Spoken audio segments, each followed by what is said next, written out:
Hello, everyone, and welcome to episode 379 of A Yank on the Footy. I'm Craig Wessels coming to you from Sandusky, Ohio, and we finally had some decent warm weather here today for the first time in a while. It's been a bit of a monsoon in terms of the amount of rainfall that we've had in the last couple of days. Not been able to mow the grass, but enough about that. We're going to jump into the tips for round nine, and some pretty interesting games this week, including the first one that we're going to be diving into here. Now, folks, don't forget that you can find everything about the podcast over at my website, ayankonthefooty.com. I do hope you'll subscribe over there so you can get on the mailing list so that when new episodes come out, they're in your inbox really quickly.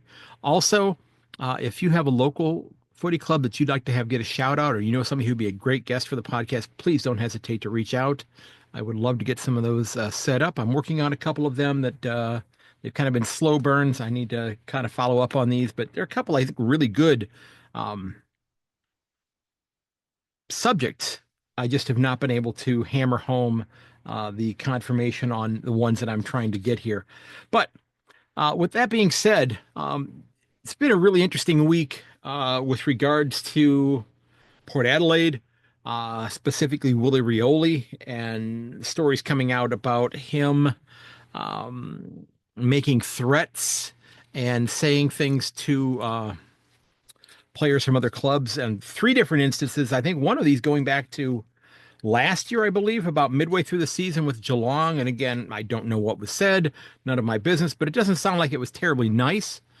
Um, and I really I find this disturbing because of what has been going on with Willie Rioli here recently, with people speaking out towards him. I wonder if this stems from that. I hope not, and I hope that it just gets nipped in the bud and goes away and gets dealt with on both sides of the issue.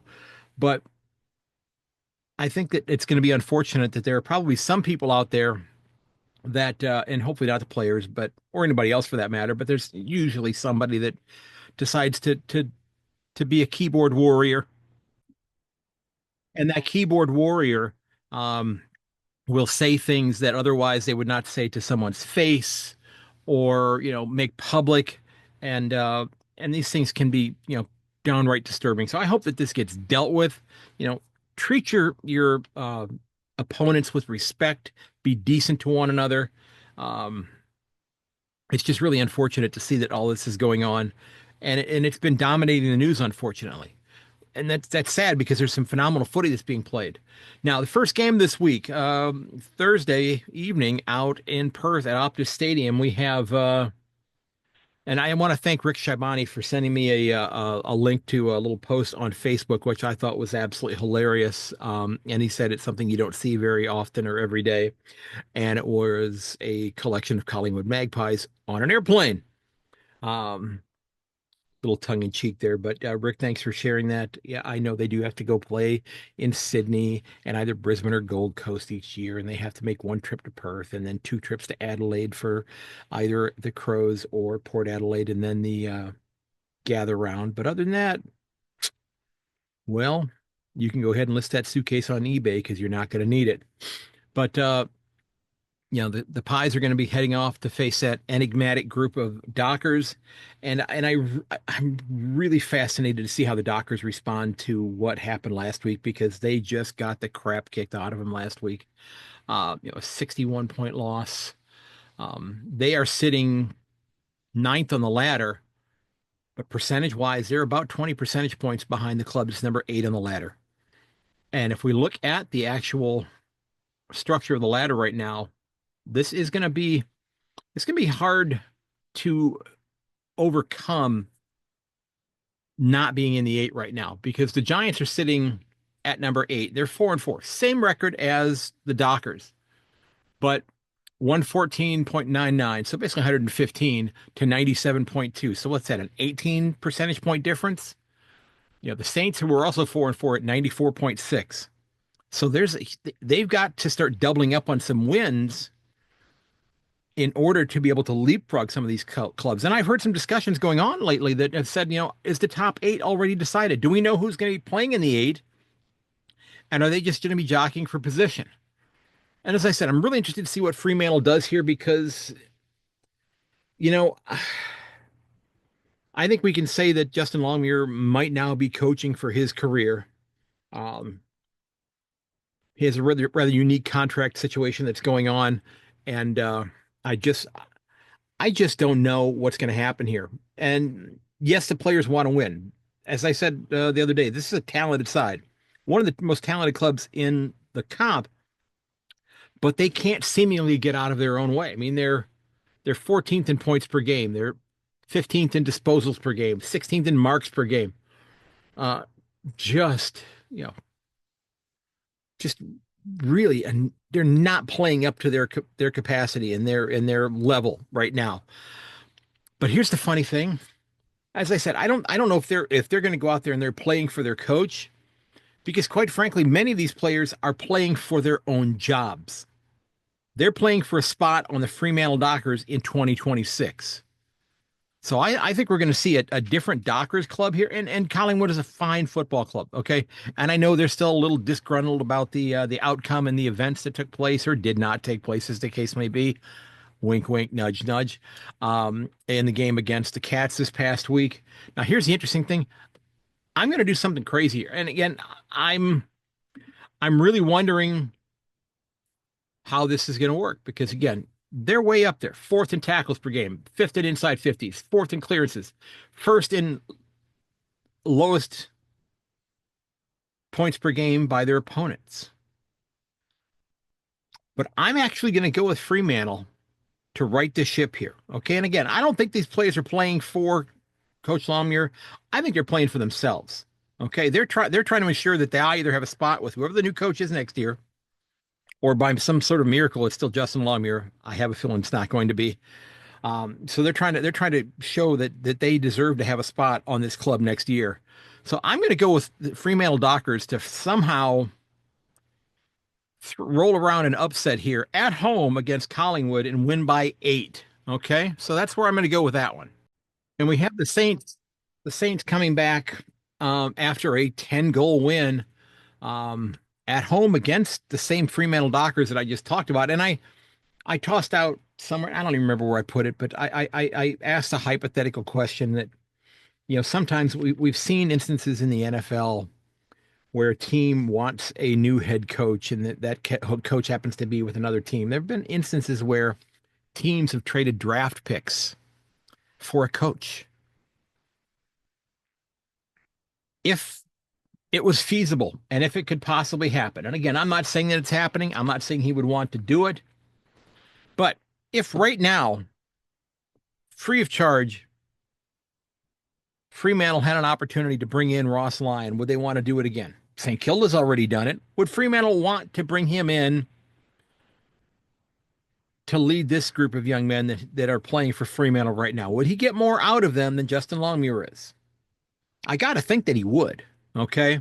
I got to think that he would. And again, the Saints are sitting right behind the Dockers on the ladder in 10th at 4-4, and they are facing off against the Carlton Blues, who are almost, well, I guess you have to say they're bigger underachievers than Fremantle because they've got one less win. And Carlton is just a club that is just scuffling all over the place. Okay. They're 3-5 right now. I'm actually going to go with St. Kilda to win this one. Okay, I'm going with St. Kilda to win by 11. I just think that Ross Lyon has this club playing well. They lost a couple games in a row. They got hammered a little bit by the Bulldogs and by the Lions, two very good sides. But they've had some big wins. Again, the Tigers and they lost to the Crows by quite a bit as well this year. But I just think St. Kilda. I don't know. I'm going with St. Kilda to win by 11. It could be a toss up. I think it is going to be a toss up, but I'm really excited about seeing this one on Friday morning here, because I just think that the Blues, again, this is a club that when they don't play well, I'm okay with it. Okay. Again, that's a little personal vendetta or grudge on my part. It's not against Blues supporters. There's a lot of them that I'm friends with and mates with, but that I don't mind seeing Carlton lose. And I know it's supposed to be Hawthorn, but in my case, it's Carlton. So I'm going to go with St. Kilda to beat Carlton by 11.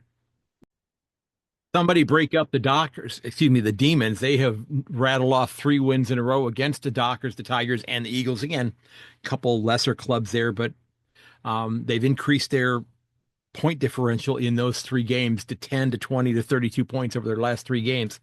Um, what's what do we make of the Demons? Is this a club that is going to compete for a spot in the eight? I mean, they're sitting down at 15th right now. They're 3-5. Their percentage is at 81.6.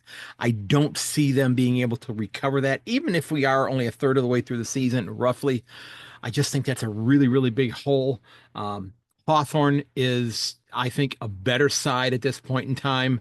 The D's, they're really um, scuffling. Yes, they're third in marks per game, fourth in hitouts, but they're 16th in points per game. They're 14th in tackles, still 16th in goal assists. Okay. This is a club that does not play well with others. They don't like to share. Okay.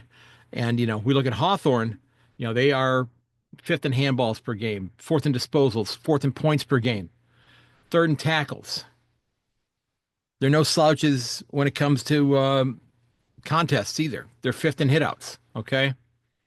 Um, this is a very good football team. This is a very good football team. And, they've won 2 in a row. They started out with 4 wins in a row. They dropped a couple. They've won 2 in a row again, beating the Eagles and Tigers again. You can only beat who you're scheduled to play. Okay. So they've not played some terribly difficult competition here, winning those 2 games by a combined 115 points. Um, so I am going to go with Hawthorne to win this one by 13. I just think they're far too superior a side right now uh, to go up against the Demons. So I don't think that Melbourne has much of an opportunity with this one. So I'm going to go with Hawthorne to go ahead and beat the Demons by 13 points. The Swans got a 2.5 goal win against their nemesis across town, GWS last week, avenging 3 losses in a row to the Magpies, to Port, and to Gold Coast. And Sydney, still a ton of injuries. Um, this is a good club. It's got a lot of talent, but they're just not on par with what they have been in years gone by. Okay. I mean, they're sitting, down there at 3-5 in 14th position. Their percentage is halfway decent for where they are at over 97, almost 97 and a quarter. But they're facing off against an Essendon side who is similar. The Essendon is, I believe, 3-5 also. No, they're 4-3. I'm sorry, the Bombers are 4-3, and their percentage is the lowest of the 4 sides that are sitting, right outside the eight at 88.6. Again, I just don't know if these percentages are going to be able to be overcome. They're going to have to get some huge blowouts as they come along and have clubs ahead of them lose games that maybe they shouldn't be losing in order to start playing leapfrog here. But that being said, I just have this sneaky feeling um, since this game, I believe it is being played at Marvel. I'm going to go with Essendon to beat Sydney by 9 in this game. Again, this is a head and heart thing. My head kind of thinks Sydney, um, but my heart is kind of going with Essendon here. I just think at home they're starting to play a little bit better. Todd Goldstein has fit in nicely now that that they've lost Sam Draper for the year. Um, but I just think Sydney is still way too beat up. Um, and I'm just not sure if they're going to be able to generate the kind of offense that they're going to need. And the way Essendon's been playing, they've been playing some low scoring games. So, um, they have, held most of their opponents, except for the Crows and the Hawks at the beginning of the year under 100 points. Um,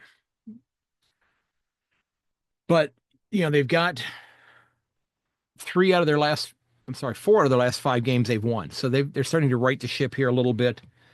Am I ready to say that this club is going to play finals this year? Come on now. I don't even know if Essendon supporters are ready to say that their club's going to play finals this year, but I'm going to go with Essendon to win this one by 9. So let's move on to the next game. Gold Coast has lost 2 out of their last 3. You know, they got nipped by Dimma's old club in the Tigers, And, by 3 goals this past week against the Lions in the Q Clash. I did tip Gold Coast to go up there and win that one. Turned out that wasn't going to be the case. The Bulldogs, they've started out very well this year. And again, I still think that, Luke Beveridge is the coach of the year right now. Okay. And I think he's leading by quite a bit. With the amount of injuries that this club has had, the smoke and mirrors that they've had to play with, um, not having your captain for basically the first 5 rounds of the season as well. Um, this past week, a 15-goal demolition of Port Adelaide. Port Adelaide just kind of, I think they're going to start mailing it in here.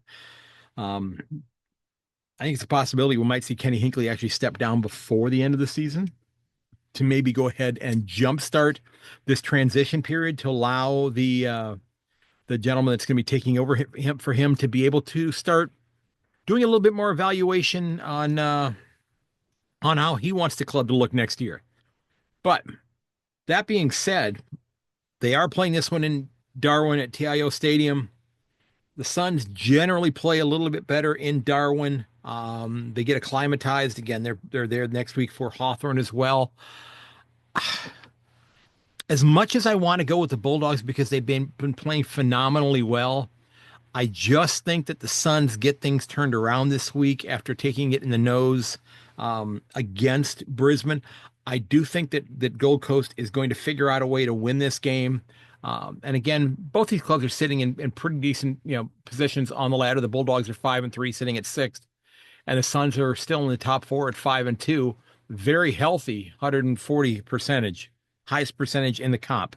Again, that has a little to do with some of the clubs that they've beaten this year by wide margins, of course. But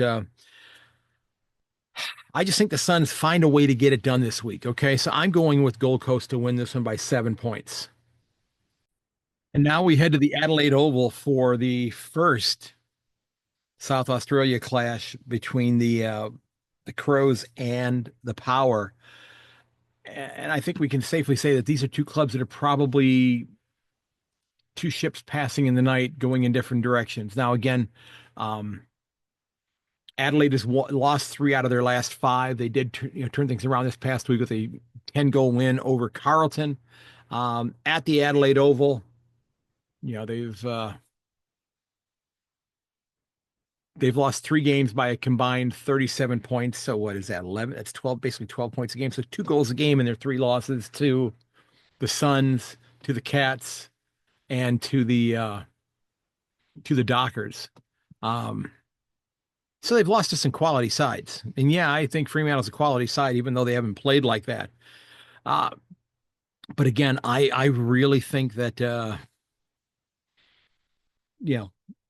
Port Adelaide, are they going to break out the prison bars or the pier pilings? I kind of hope they don't this week because this ship is already sinking, and I don't think you want to portray the pier that they're sinking at in their jumpers this week. But I am going to go with Adelaide, and this is not, to me, it's not going to be a close one. I think Adelaide's going to win this by at least 19 points, by at least three plus goals. Okay, I just think Port Adelaide's wheels are about to fall off, and I don't think they're going to recover. I think they're in many ways. Yes, they know that their coach is leaving after this year, but I think you could almost interchange them and Fremantle and not miss much of a beat because both of them have played down to a lower level here than they should be because both of these sides I still think Port Adelaide's a much better club than they've been showing. And most certainly the same thing with Fremantle. Okay, so I'm going with the Adelaide Crows to win this one by 19. And then let's move on to our next one. All right, we move on to the biggest game of the round, and even in terms of like club membership, in terms of Richmond and the West Coast Eagles. I know that they're not the biggest, one of the biggest ones, but they're up there, the Richmond Tigers. Now, this is to me, this is in many ways a bit of an ugly matchup. Richmond they are blooding players. They're trying to get themselves to 2026, to 2027. Okay. They've got themselves a couple of wins. They've had some ugly losses, 10 goals to the Dockers, almost 11 goals to Hawthorn. Some shocking performances by this club. That being said, um, the cupboard is extraordinary. This is a game I think you could bet the under, but I think Richmond's going to win it. Okay, I just think Richmond right now still is playing a little bit with a little bit more heart than the West Coast Eagles are under Coach McQualter. You look at the rankings for Richmond. Okay, they're 15th in kicks, 14th disposals. I'm sorry, 14th in handball, 17th in disposals per game, 17th in points per game, 18th in tackles, 12th in hitouts, 18th in inside 50s. Okay, and this is where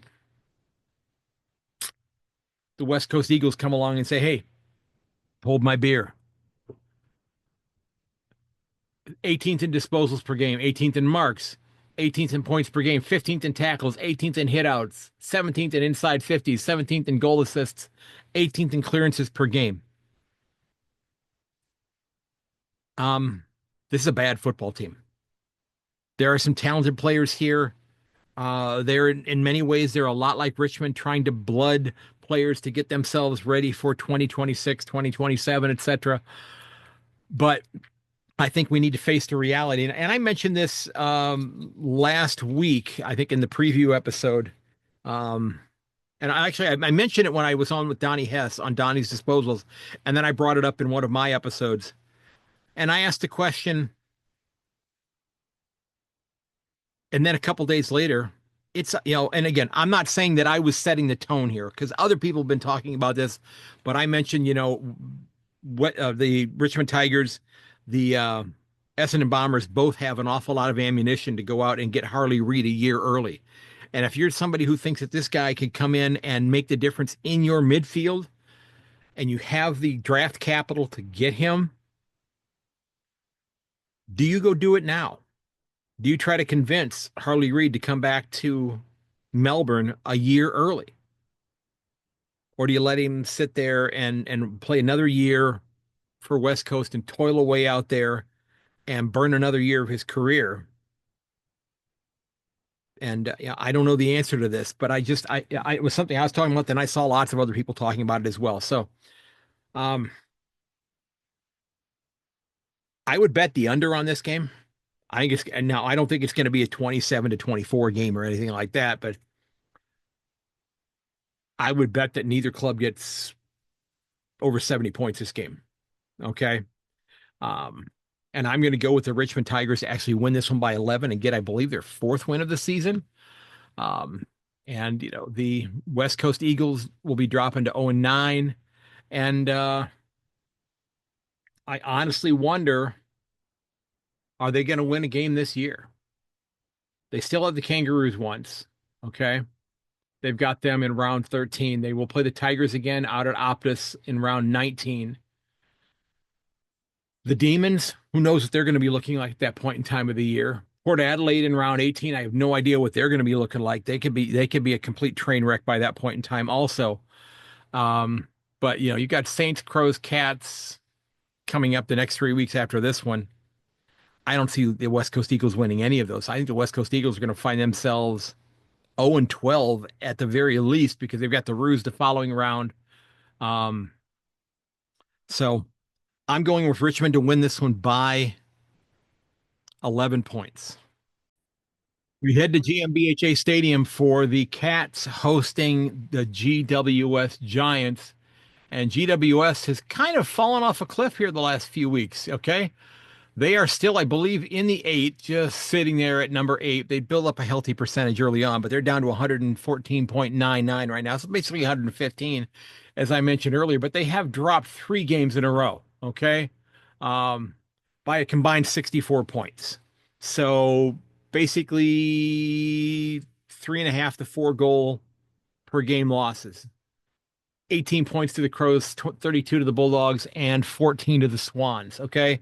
Um, they lost to the Hawks by a couple of goals earlier in the year, but this club has as much talent as any club in the competition, but they can't seem to get out of their own way right now. They are not playing very good football. They're not playing well together. Fortunately for them, the thing that fixes what ails you is going to play at Gardenia Park. because the Giants seem to always play well down in Geelong, or the Cats tend to play poorly. I'm not sure which. Um, the Cats, they righted the ship. They're sitting at seventh right now with a percentage of 117. Um, they lost the previous game to the Blues. Again, they were trying to play catch up. They were like Sisyphus pushing that rock up the hill, or that piece of dung. I think it was a dung beetle that was doing that. Um, they lost, the second and third games to the Saints and the Lions, and then they rattled off 3 wins in a row. So they've won 4 out of their last 5. So again, as a Cat supporter, I am still firmly in Chris Scott we trust camp. Okay. Um, that being said, the Cats are dinged up a little bit. They're 16th in disposals. They're not moving the ball terribly well. 14th in hitouts per game, and I don't anticipate that getting any better with Reece Stanley not being in there. So, are they going to be moving Sam DeConing back into the ruck, or is Mark Blitzaz going to be playing the ruck? Will they be getting Tom Stewart back? And again, he's got a bit of a PCL injury. Part of me says just let him get healthy. But then I also wonder to myself, the injury list is bigger than we want to let on. I think to myself, when are they going to give Patty Dangerfield a rest? Okay, I think he played 20 games last year out of the 23 or 23. When is he going to take a rest? Okay, now look at the Cats fixture. They've got the Giants and they got Port Adelaide and the Bulldogs and the Eagles. So maybe not till round 12. They might rest him in round 12 because then they come back with the Suns, the Bombers, the Lions, Tigers. Maybe he could rest again in round 17. And again, I'm not advocating this. I'm just thinking the reality of him being a 35-year-old bull in a china shop, that he's going to need a rest like that. So who knows if they're going to be playing, they're, in finals, but right now they're sitting 7th, rather healthy percentage, so the Giants, I don't want to say they're an enigma yet, but they're certainly playing worse than they actually are. A lot like Fremantle. Okay. So I have a feeling we're going to see a lot of people dressed up as Fremantle for Halloween in the near future, or they could just kind of alternate. Kind of like that Spider-Man meme where they're all just pointing at one another. But I'm going to go with the Cats to win this one by 2 goals. I just think that the Cats, being back home, are going to find a way to get it done. Shannon Neal had a pretty decent outing this past week. And of course, Jeremy Cameron's going to definitely want to show his efforts against his former club. And there's not the animosity there that I think Bailey Smith is having with his former club. And maybe it was more tongue in cheek. And, I did see a follow-up, when he was talking to Cam Mooney, and he talked about how that you don't get that kind of crowd in Ballarat. And I addressed this in the review episode that I think it was meant in jest to kind of poke fun at his former teammates, but it did get taken the wrong way. I think maybe even I took it the wrong way, and just kind of said, let those kind of thoughts go. Don't give the other team, especially your former club, bulletin board material. Okay, stuff that they're going to hang up on the wall in the change rooms or at the training center, and are going to remind them about why they want to kick your ass that week. Okay. But I am going to go with the Cats to win this one by 2 goals. I just have a feeling back home they're going to get it done. So let's move on then to the final game of the round. And we get to the final game of the round where Brisbane and North Melbourne host or head down to Belvery Stadium, or what they're now calling Ninja Stadium. And I have to ask, if they're calling it Ninja Stadium, how do you find it? How do you know you found the stadium if it's a ninja? Just a thought I had there. With Brisbane going down to face off against North Melbourne. And again, I'm going to go ahead and readily admit that I made a huge mistake this year, and got a little overzealous, maybe a little too far out over my skis, tipping North Melbourne to play finals this year. My friend who I had on the podcast, who's a supporter and a podcaster about North Melbourne, was even skeptical about my decision, and I tried to convince them, and turns out I think they were probably right. So the Roos have actually won only 1 out of their 8 games so far this year. So they're 1-7 at this point in time, and their percentage is not good at all. Okay. We look at their percentage at 76.4, which is better than the Tigers, who were right above them at 63.4, and significantly better than the Eagles at 57.7. But the Roos, there's some talent on this club, but they're just not ready yet. Okay. They're not ready. Um, they're third in handballs per game, so they're moving the ball pretty well. Um, but they're 14th in kicks, they're 15th in marks, 12th in points scored this year. So they have put some points on the board.